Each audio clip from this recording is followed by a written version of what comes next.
Hey listeners, welcome to What's Your Signal? We are excited to be here discussing how network connectivity and security trends are shaping digital transformation and what businesses are doing to keep up. So taking you on this journey is me, Taylor Walker, and my co-host, Mauricio Steffen. And before we begin, I just want to deliver a PSA because this one might get a little uncomfortable, a little cringy, a little scary.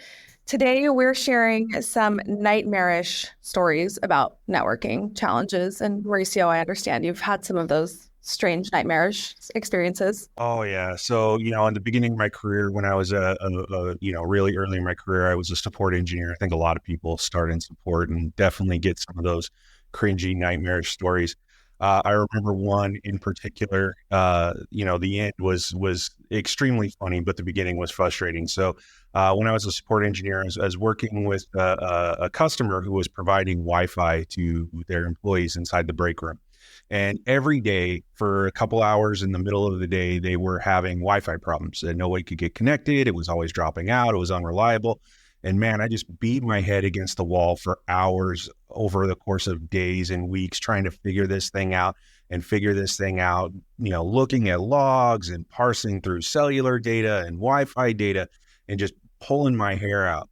And then one day it dawns on me to ask them, well, where is the device located? Like, where is it? They're like, oh, well, it's mounted on the wall. And I'm like, well, what's around it? Well, the wall by itself is blank.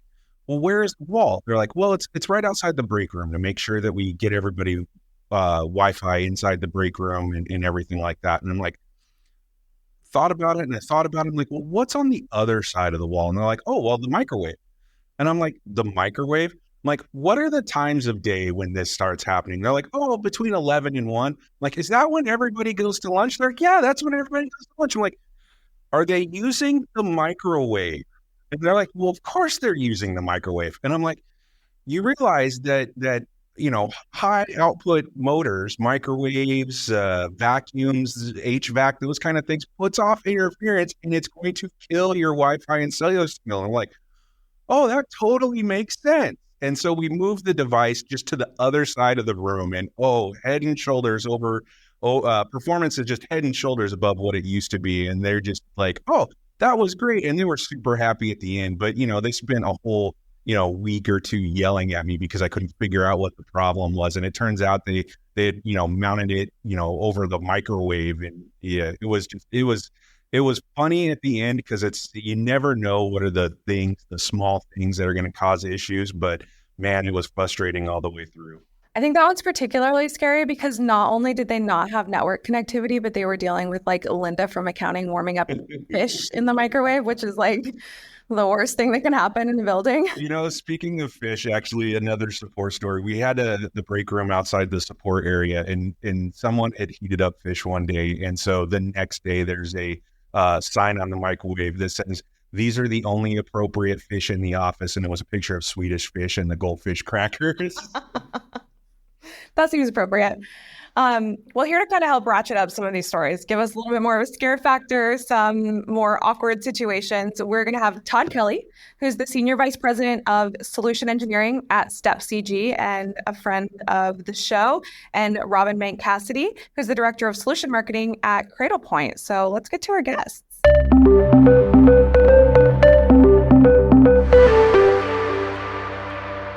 Todd, Robin, welcome. We are very excited to hear some of your creepy stories, but first we want to hear a little bit about your background. Why are you here with us? What have you done?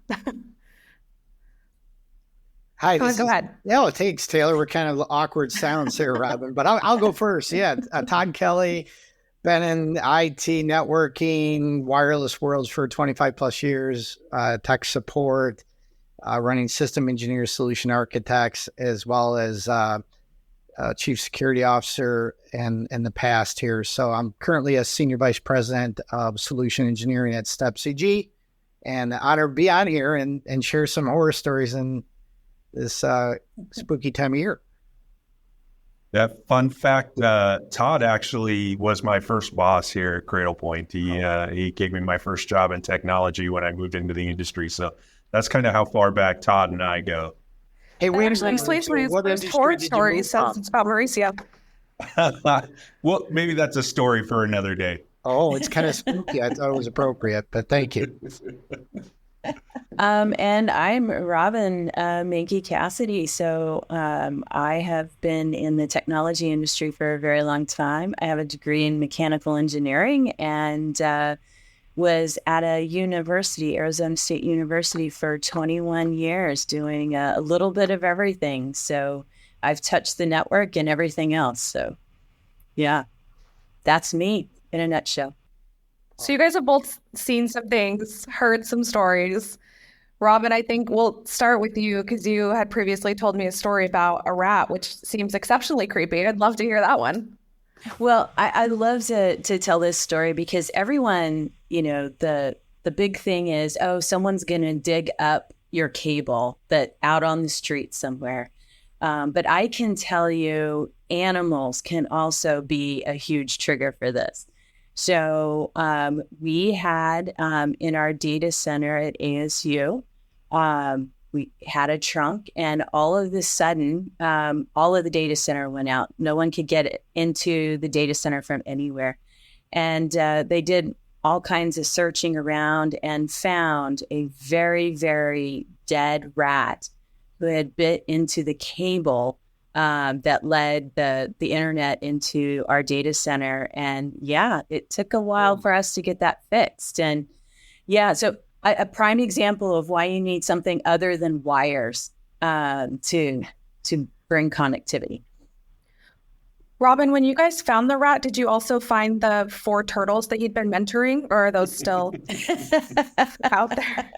They're probably still out there. So if you know about a bunch of universities, they usually have tunnels underneath the university, which is where all of the pipes, all of the cables and everything runs. So, probably many animals, probably many people have potential to bring your network down when you least expect it. All more reason to get rid of wires. We were down for a good day and a half, maybe 2. And that's everything, what's in your data center. And this was a while ago. So we didn't have cloud yet. So everything was in our data center, everything from student records to professors doing research to payroll everything was in there. We were down. I wonder if the rat was a student's experiment in order to improve their grades, right? Send them into the data center, be able to take it down. Didn't prepare for my final, so I got to take everything down so that I get a chance to study. I would give him an A. Yeah, I would give him an A for creativity if he was growing a rat to do such a thing. I mean, seriously. And just to clarify, this is a 4-legged animal rat, not a union rat trying to disrupt things, right? This is true. This is a 4-foot, big tail, furry kind of guy. Yeah. And just think, one rat took everything down. We had him in the wall you could see him for a while. And keep him in one of those big glass jars, just filled with clear goo. He's just floating like an experiment. I always told everyone we should have done that and just put it out front. This is your network on rats. Todd, you've worked with some pranksters too, right? Didn't you have a hospital prankster situation? Oh, pranksters. Yeah, definitely. This situation is really, let's just say this person's named Z, but the system admin for a hospital, and won't name the names, but basically, as a system admin, and not too long ago, this was, I had purview over all the infrastructure and security, including the semantic endpoints that were running on all the, endpoint laptops and computers. Now, being a prankster that Z is, he had a kind of day in, day out doing sysadmin work, as Robin can attest to, sometimes can get boring. So he wanted to mess with a fellow sysadmin by editing that security policy on the semantic endpoint software and targeting his machine with it. And so what he did is he wrote a policy to actually shut down the NIC in the machine, the network interface card, that would isolate it from the network, effectively a firewall denial policy right at the top. So Z created the policy, and then, as you can imagine, he's deploys it to the target machine, or so he thought at the local hospital. And what he actually did was edit the default security policy for the entire hospital. And it deployed to all the PCs, all the laptops, all the servers. And by the time Z realized what was happening, the damage was done. Every single device and server required a truck roll hands-on to fix the issue. Significant downtime. I think one of the things, and this is from Jeff that works for us, and one of the things he said, I can't, it's a podcast, but Broadcom has a knowledge base article of what to do when the network adapter is isolated by policy. They actually had to write one. So the only reason that article I think exists is because Z screwed up and it's there. So it's kind of comedic, but I think, as we all know, right? Like some lessons learned, like security policies review, a change order process, having the ability to auto revert back when you do something and it doesn't work like it used to, or just having the ability to remotely out of band manage, things, when these kind of drastic things happen, or some things that would be helpful. And, some technologies evolve since then. There is some, more maturity happening there, but man, that's just crazy. A hospital system. Imagine that you're trying to get your vitals and, oh, sorry, you can't really get them. Yeah. He was reincarnated as the rat. And policies, I got to tell you, policies are the thing that can kill you the fastest, right? We like to call it fat fingering, right? Just a single letter or a single comma or a period or something, anything that's out of place can just ruin you. Oh yeah. I mean, I don't know how many times I've had to stare at ACLs just to try and figure out where you misplaced a character or a digit or something along those lines that just completely banjacks everything. And when you've been looking at it for so long, you can't even see it anymore, right? You have to call other people in and go, what am I missing in this string of characters? I can't see it anymore. It's like a Magic Eye or like a Where's Waldo. Yeah. Exactly. I think some of these things that's what's driving a lot of some of the advanced AI ops kind of functionality. So you can have a digital twin and do live testing in a digital environment before you get to a hospital and, do something like that. Or you're just having a bad day and your eye prescription isn't up to date and you missed the XML formatting and boom, Yeah. So I'm going to go back a little bit to one of the horrors, I guess, that Robin was talking about with the rat and having wires. Robin, I think you had another story about trudging wires to was it a practice field? Yeah. I mean, if it's not necessarily a horror story, but it's a reason that companies used to spend, hundreds and millions of dollars. So we had a new practice field that we decided to build, and it was across an 8-lane road. So the university's on one side, 8 lanes, practice field on the other side. And of course, I mean, you want your network connectivity over there. So you can connect into the plays and the servers and all that great stuff.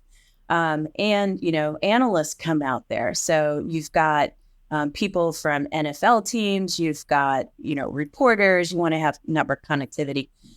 So we actually trenched underneath the 8-lane road to pull a cable over to a practice field.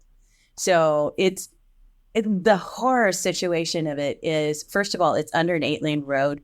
What if something happens?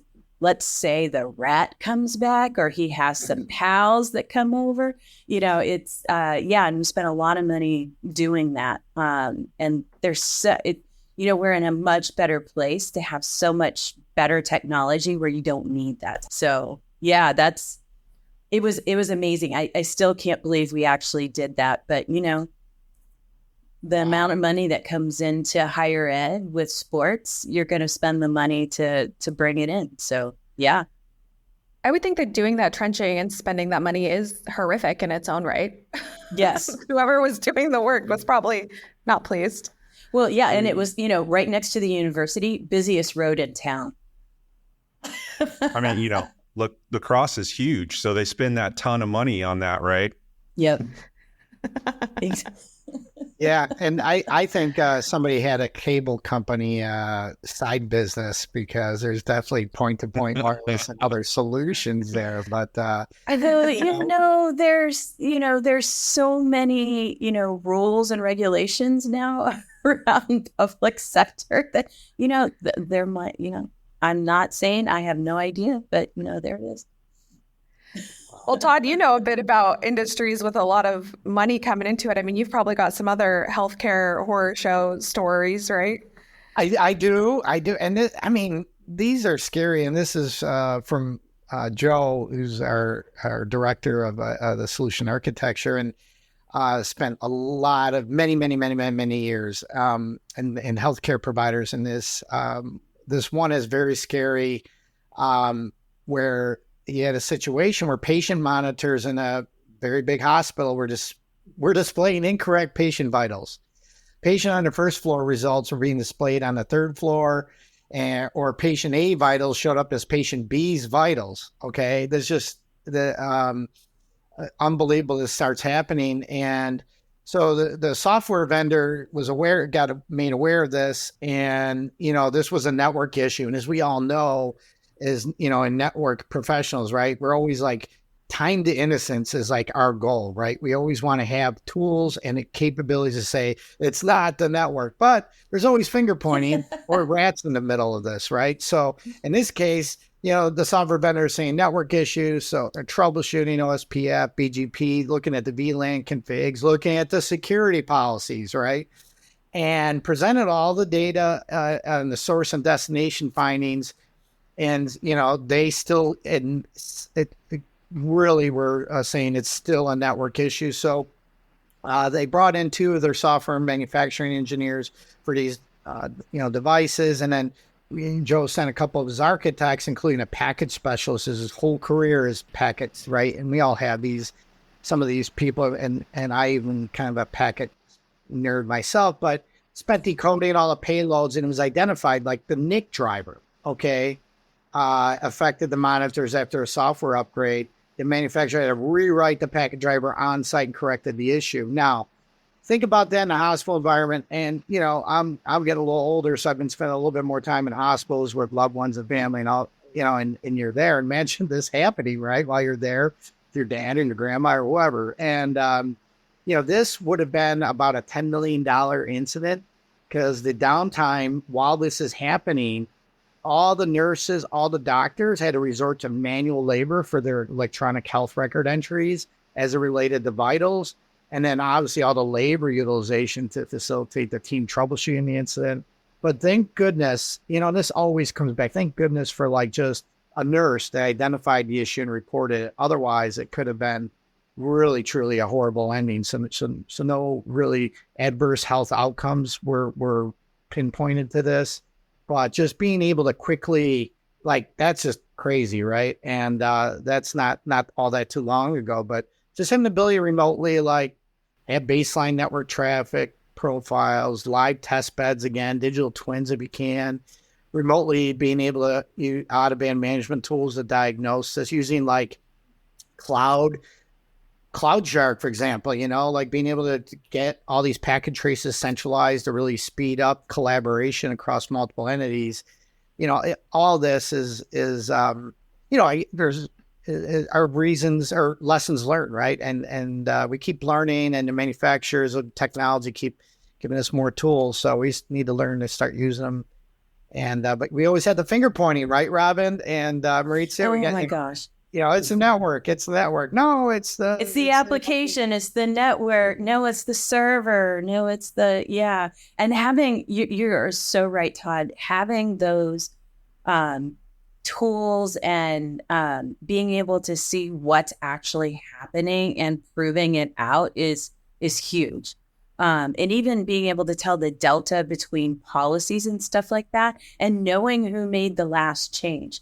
I love it when someone, does the NIC upgrade or something like that. But someone else made a change at the same time somewhere else down the line. And now you're having to fight out, was it the NIC? Is it the application? So yeah, just being able to know who's doing what, when, where, how, not even on the network, right? You have to know what everybody's doing because the network is always the first to get blamed.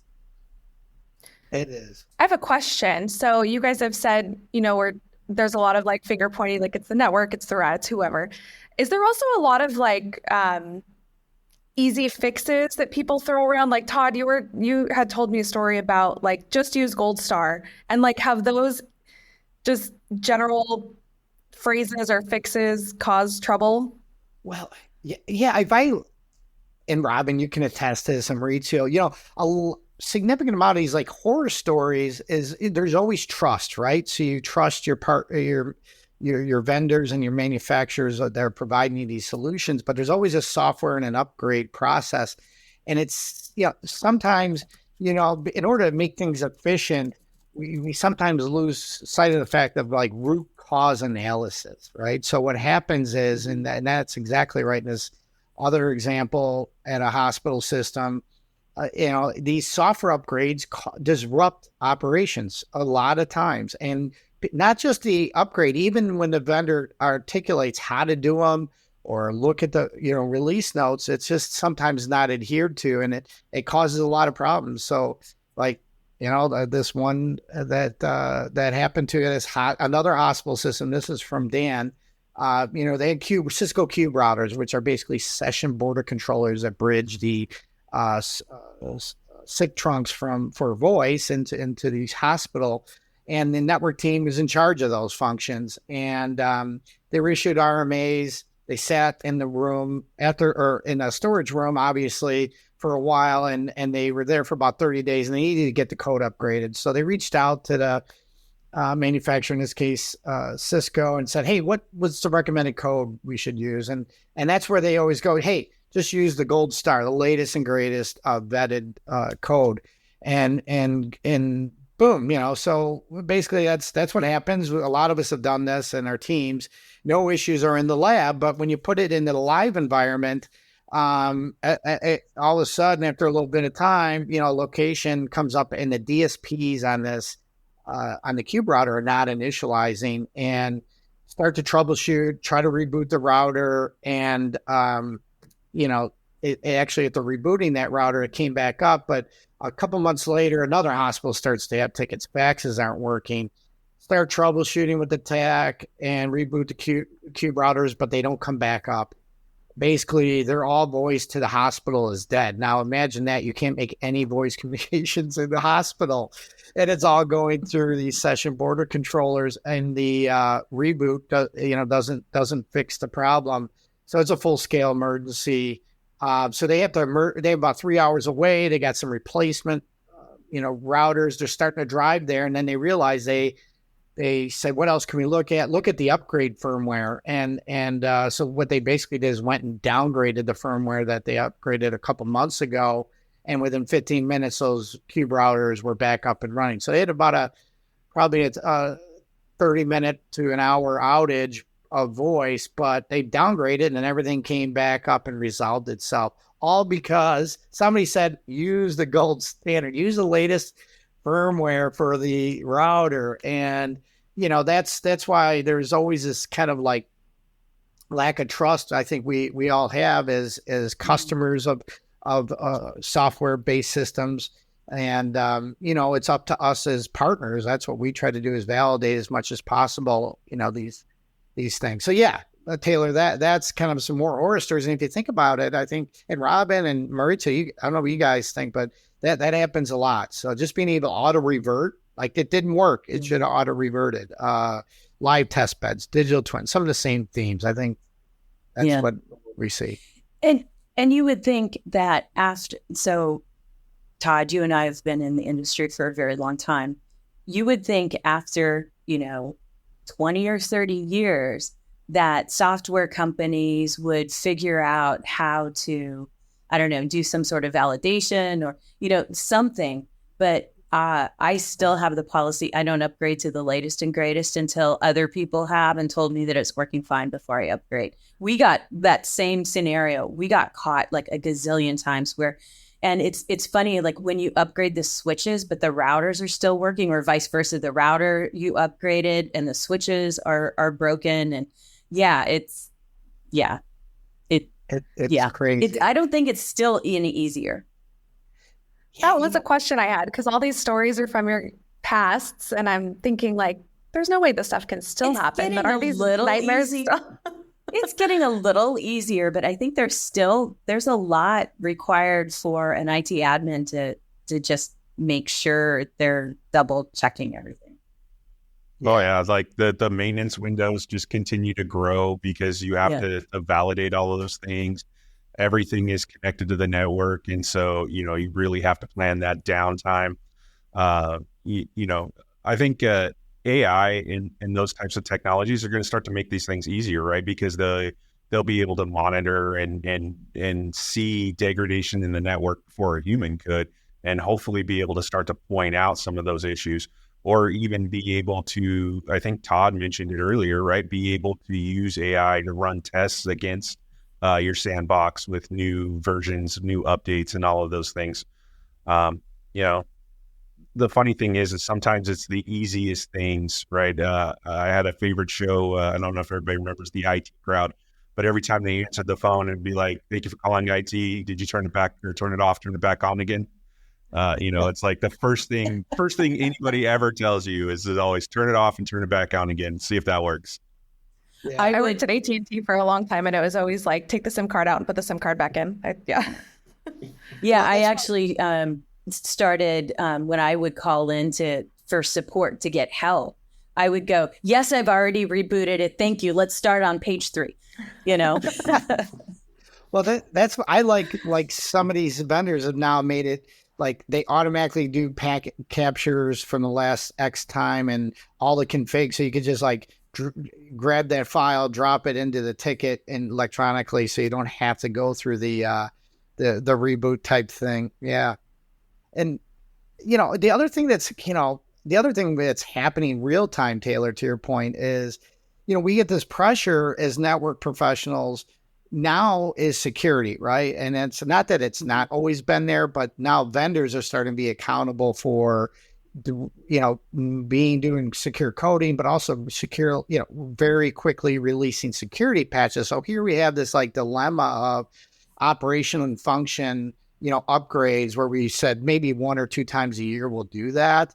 And now we have to also look at security patches and say, hey, should we do this? So now we're starting to look, we have to like make risk calls, and, it's just getting more and more stressful for our customers and for us as consumers to say, should we do this relative to the impacts of that, potential impacts of that security patch not being patched on the router or switch relative to it going down, and taking our time to really evaluate it. So it's just, that's just part of how we're growing and maturing, I think, is in the networking world. Although in some cases, people still design very flat networks and expect them to work well.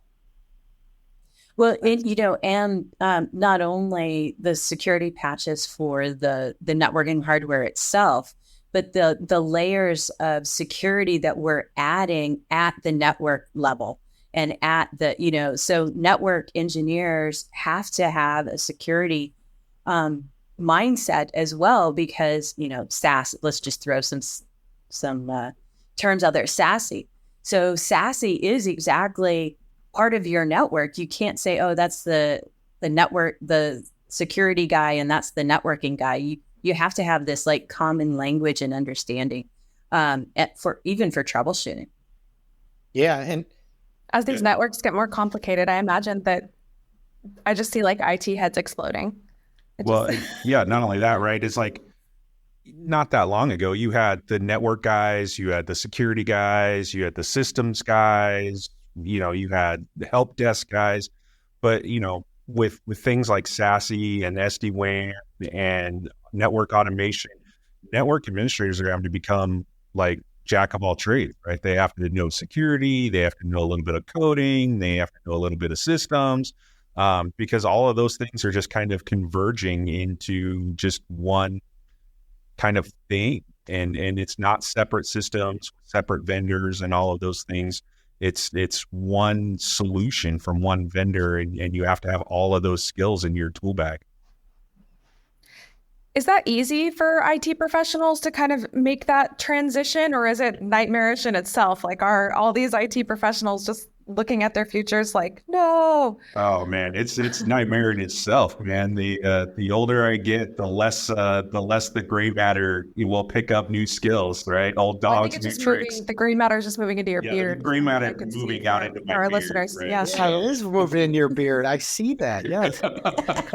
Oh, that's great, Rachel. That's good. That's it's kind of like the remember, like IPv6 was supposed to be out the door and many years ago, and the other thing that's so similar to that, we have this idea of platforms, right? So it's supposed to make our jobs easier. There's AI, a lot of automation and things in these different platforms. So I think that transition's happening. It's supposed to get easier.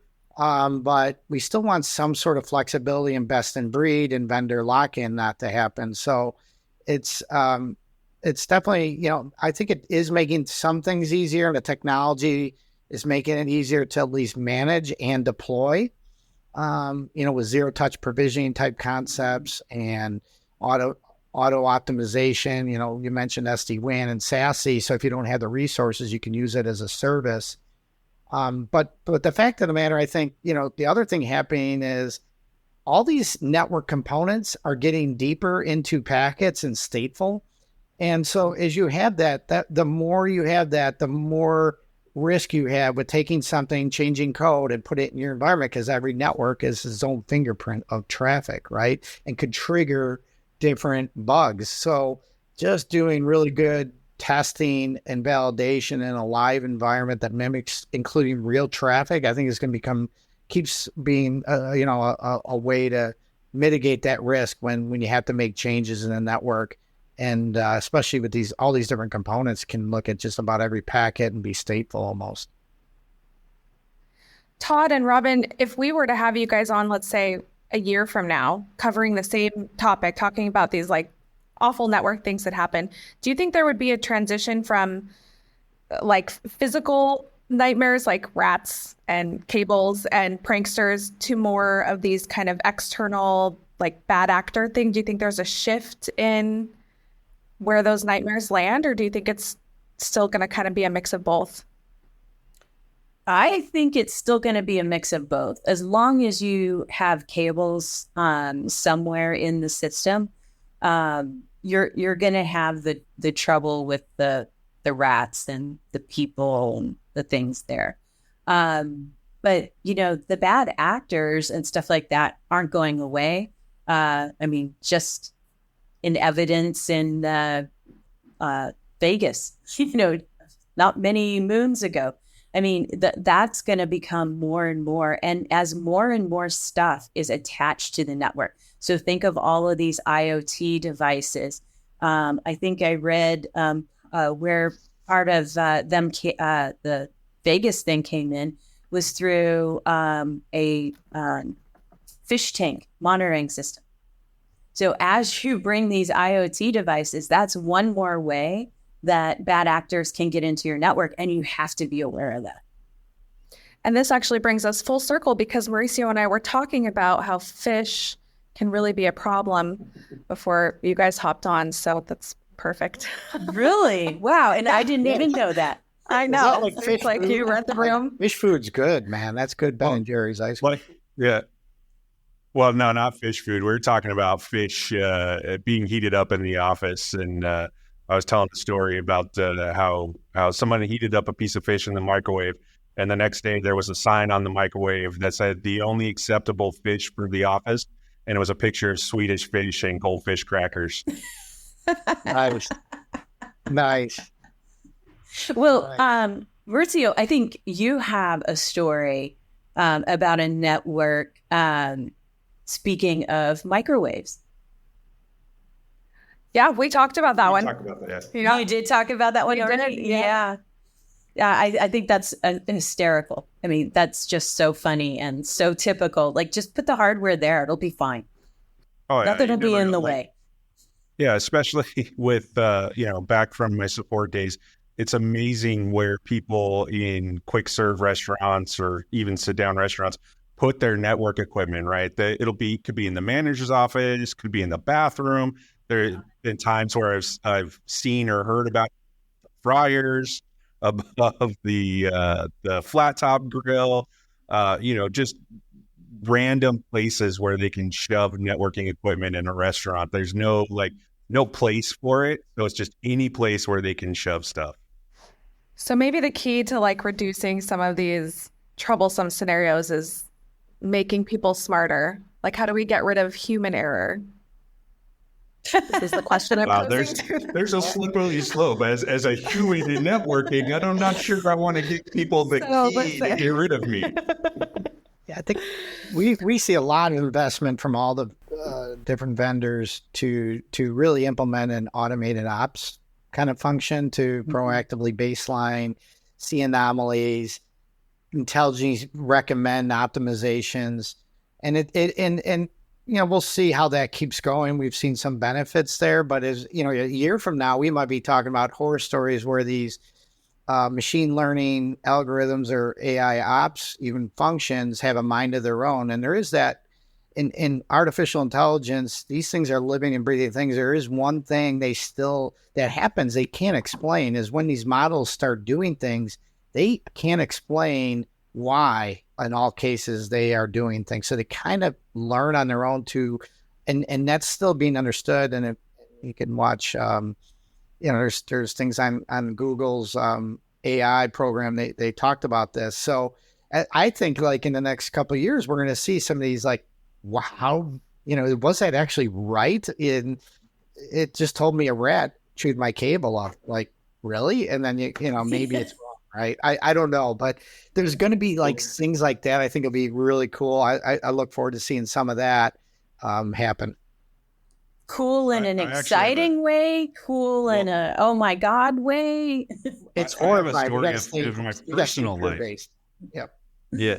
I got a story in my personal life where that kind of went, right? So I'm a very prolific smart home person, right? Smart light bulbs, smart home assistants, light switches, all the 9 yards. Well, for like 6 months, all of my lights would turn on in my house at sunset. Couldn't figure it. Went through the smart bulb interface, went through my Echo interface. And so I talked to Amazon, I talked to the smart bulb manufacturer. No one could figure out why all my lights would just come on at sunset. Oh, several times. Like we got reboots, we got update firmware, we got RMAs, like all the standard, like I have no idea what's doing. Let's try this. Can you please go to page 12 and tell me what it says there as opposed to 1 through 11? Yeah. None of them could figure out like what machine learning or algorithm or even what system was causing the lights to come on, that decided that I needed the lights on every day at sunset. And, during the winter, it's not here in Idaho during the winter, big deal because the 6 p.m. lights come on. They're going to come on anyway. But at summer, when the sun doesn't set until like 11 p.m., everybody's sleeping and the lights all come on. And so it was amazing how like when it's good, when everything works well, it works great and makes life a whole lot easier. But to Todd's point, when it goes wrong, it's hard to figure out why and how to fix it. I mean, ultimately, the small bulb manufacturer ended up having to throw their hands up and just refund me my money and say, go buy new smart bulbs from someone else. Oh, wow. I had a similar issue at my house that we just figured out last night, which was when we turn on the bathroom light, the porch lights come on, but it's just because we have a really bad contractor. So figured that out really fast. It's a feature. It's a feature. It's a feature. That's right. It's not a bug. It's a feature. That I like that when you call in. That's right. Got a bug. They're like, oh no, it's a feature. Like, okay. We meant to do that. Yes. You're welcome. Exactly. Well, Todd and Robin, we want to thank you guys for chatting with us about some of these fun scenarios that you have lived to tell about. We appreciate the time. Awesome. Yeah, it was a lot of fun. Thanks, guys. Yeah. Yeah, thank you for taking the time, guys. Appreciate it. That was fun. I gotta say, listening to all these stories, one thing that I kept thinking about was when Todd was telling the story about the hospital, the patient sheets being mismatched. I kept thinking, I feel like even more nightmarish is after that, people had to read notes in like doctor handwriting. Like they were probably like, get me out of here. I can't analyze any of this. I don't know if you know actual doctors, but they wouldn't be, they wouldn't, they would just be hauling an intern or a resident or a nurse around with them. They wouldn't be doing their actual notes. Most of the time I say in networking, nothing is life or death, but that is actual life or death, right? Well, and to Todd's point, it's so good that that nurse found that. But it made me think of like how we have all these redundancies in all these different industries. And like in that situation, I was thinking that's why they always use like a Sharpie and they put like an X on the leg that they're supposed to cut off. So they're like, okay, worst case scenario, we know we can see it. But in networking too, those are so important to have all those little catches to make sure that you've got that uptime. Yeah. I mean, it's a funny, his story about Ian being the prankster is, those types of scenarios are exactly why you have change management, right? It's exactly why, Johnny Junior admin can't just go in there and do something by himself. It requires a check and an approval and documenting all those things because you never know. Like the more things get connected to the network and the more you rely on those things, the more important that becomes. And it becomes just crucial to your business. It just becomes crucial to whatever you're trying to deliver, because I mean, ultimately, whether it's public sector or private sector or retail or healthcare, everybody's trying to deliver something to somebody, a service or a product or whatever. And the more that we rely on technology, the more that network availability and that change management and good practices just become crucial. Like they're not even a question anymore. Like having investment in IT resources and services is just, it's not even a question about if you have to do it. It's just a question about making sure that you have the right resources and have that investment in that infrastructure, because it's just crucial to whatever you're doing. Absolutely. Could not agree more. Well, thanks for listening, all. Be sure to subscribe wherever you listen to podcasts for more insights about connecting people, places, things from anywhere. And for more information about wireless solutions, visit cradlepoint.com.